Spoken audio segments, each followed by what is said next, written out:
Madhurag gold and diamonds, Madhurag building, Kannur road, Chakkarakkal. Chakkarakkal town വികസനത്തിന്റെ പേരിൽ നൂറുകണക്കിന് കടകൾ പൂർണ്ണമായും മറ്റനേകം കടകൾ ഭാഗികമായും പൊളിച്ചു നീക്കുന്ന തരത്തിൽ അശാസ്ത്രീയമായി നടക്കുന്ന വികസനത്തിനെതിരെ പ്രതിഷേധം. കേരള വ്യാപാരി വ്യവസായി ഏകോപന സമിതി ചക്കരക്കൽ യൂണിറ്റിന്റെ നേതൃത്വത്തിൽ ചക്കരക്കലിൽ പ്രതിഷേധ പ്രകടനവും പൊതുയോഗവും നടത്തി.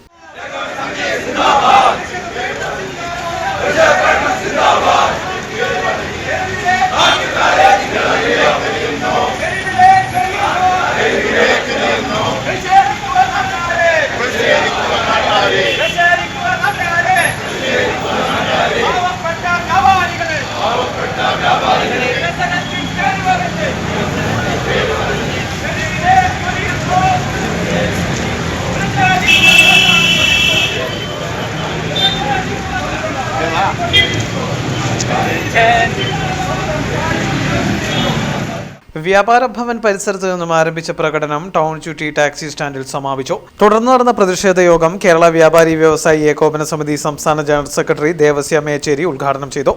300 വ്യാപാര സ്ഥാപനങ്ങളിൽ പണിയെടുക്കുന്ന 1000-ൽ പരം വരുന്ന തൊഴിലാളികൾ, ഈ സ്ഥാപനത്തെ ആശ്രയിച്ച് ജീവിക്കുന്ന ചുമട്ടു തൊഴിലാളികൾ, പട്ടണം എന്നുള്ള നിലയ്ക്ക്, ഗ്രാമം എന്നുള്ള നിലയ്ക്ക് വിവിധ ആവശ്യങ്ങളിലായി ഈ പഞ്ചായത്തിന്റെ, ഗ്രാമത്തിന്റെ പല ഭാഗങ്ങളിലായി രാവിലെ മുതൽ രാത്രി വരെ ഈ പട്ടണത്തിൽ വരുന്ന നിരവധിയായിട്ടുള്ള ആളുകൾ,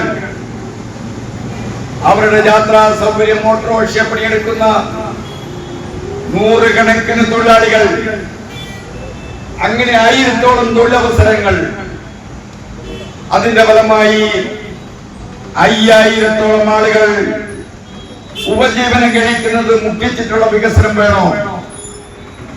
ഇതെല്ലാം നഷ്ടപ്പെടുമ്പോൾ നഷ്ടപരിഹാരം കൊടുക്കാൻ വേണ്ടി കേന്ദ്ര സംസ്ഥാന ഗവൺമെന്റുകൾക്ക് വരുന്ന എത്ര കോടി രൂപ അധികമായി ചെലവ് ചെയ്യേണ്ടി വരുമെന്ന കാര്യം ബഹുമാനപ്പെട്ട മുഖ്യമന്ത്രി പരിശോധിക്കണം എന്നാണ് ഈ സന്ദർഭം. Unit president K P Sabeer അധ്യക്ഷനായിരുന്നു. സെക്രട്ടറി കെ പ്രദീപ് സ്വാഗതം പറഞ്ഞു. ജില്ലാ ജനറൽ സെക്രട്ടറി പുനത്തിൽ ബാഷിത്ത്, ജില്ലാ vice president A Sudhakaran, Chakkarakkal മേഖലാ president K Rajan, secretary K P Nasar, V V Khaleel, A P Abdul Azeez തുടങ്ങിയവർ സംസാരിച്ചു. News bureau, Chakkarakkal. കരുതലിന്റെ സ്നേഹസ്പർശം. AKG memorial cooperative hospital, Kannur.